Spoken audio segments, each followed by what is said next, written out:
When Jeannette Clariond sent me Las Diosas del Agua in June 2020, I fell immediately in love with this collection.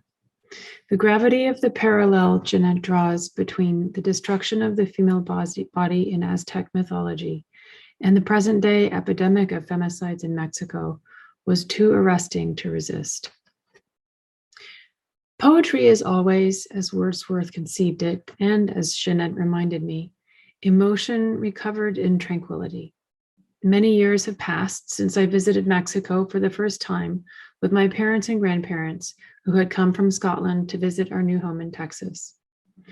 Jeannette pointed out that this visit itself was a poetic act, one that stayed in my memory, not least because at the end of our day trip from El Paso to Ciudad Juarez, the American border agents threatened not to let me and my sisters back into the country because my mother had forgotten our green cards. This experience played a pivotal role in both my decision to become an American citizen during my first year at university and my decision to study Hispanic literature there. But that's another story.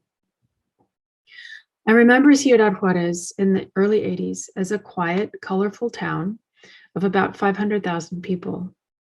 It was hard for me to reconcile this memory with the portrayal of the city in the media a decade later, when the NAFTA agreement created an explosion of maquiladoras, or assembly plants, along the US-Mexico border, dramatically altering towns like Ciudad Juarez, which became famous as the locus of a disturbing outbreak of femicides in the early 1990s, immortalized in Roberto Bolaño's harrowing The Part About the Crimes in his novel 2666, giving Ciudad Juarez the dubious distinction of being the first city in Mexico to be associated with femicide.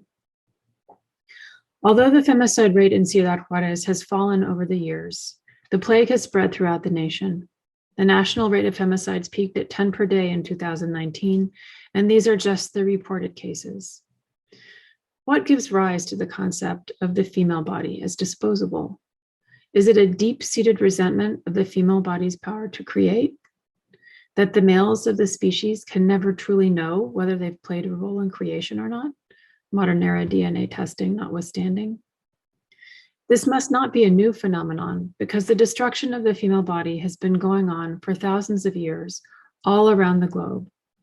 As I have learned to understand Aztec mythology in the process of working on this translation, the destruction of the female body is not for naught, because the fall of the goddess Coyolxauhqui is necessary in order to reincorporate matter in a more advanced form.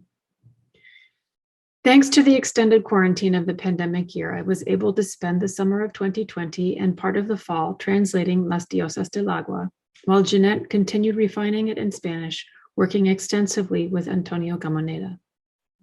We spent many hours integrating their revisions into the Spanish text to my English translation, choosing selectively to implement some, but not others.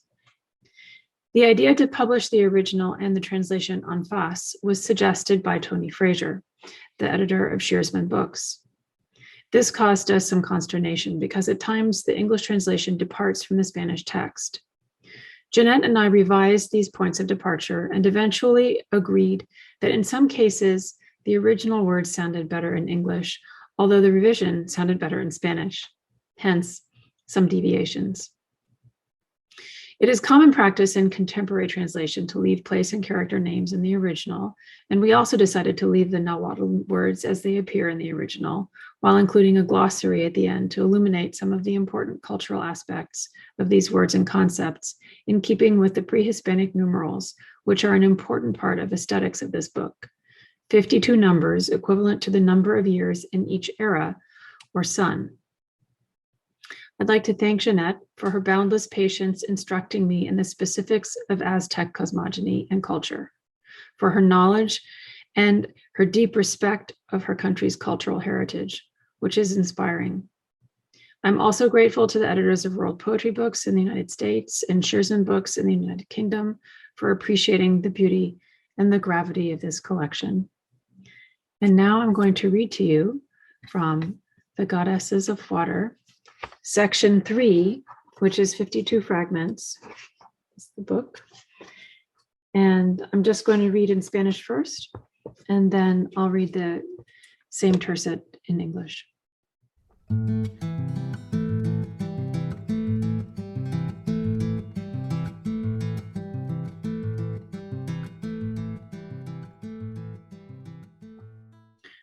Atravesaron el mar y bajo su lengua una cuenta de jade. They crossed the sea, beads of jade beneath their tongues. En regiones pantanosas, el eco de los ocelotes cincelaba el más allá. In marshy lands, echoes of ocelots chiseled the afterlife. En la pirita vislumbraron la forma de su rostro. In pyrite, they glimpsed the shapes of their faces. Qué follaje, qué agua clara agitaba el entrevero del olvido.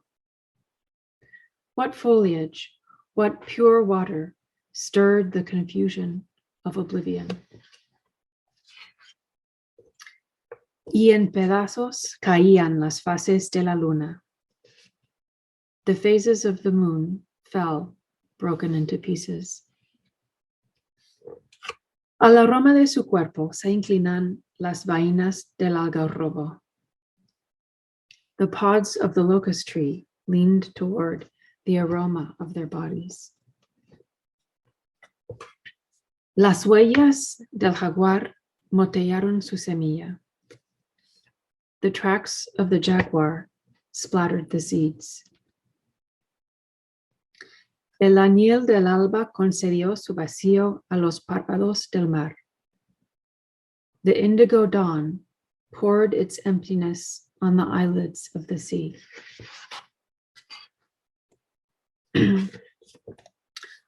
Un revuelo de pájaros fugaz se alzó en augurio de aquel invierno. A brief commotion of birds arose, auguring the coming of winter. Flores encendidas de cielo colmaron sus cántaros. Flaming flowers filled their ewers with heaven. Nieve desprendida sus bocas, atado verbo a sus manos de amaranto. Their mouths of loose snow bound language to their hands of amaranth. Lenguas de serpiente, la lluvia cortejaba al barro. Serpents' tongues, the rain wooed the mud. Sobre el lago, el ansar descifra su destino. In the lake, the goose deciphers its destiny. Como una pausa en el olvido, las plumas se esparcieron sobre los senos de la luna. Like a lapse in oblivion, the feathers scattered over the breasts of the moon. Puertas abiertas sobre el estero, las diosas ofrendaban su tona al sol. Portals to the estuary, the goddesses offered their tona to the sun.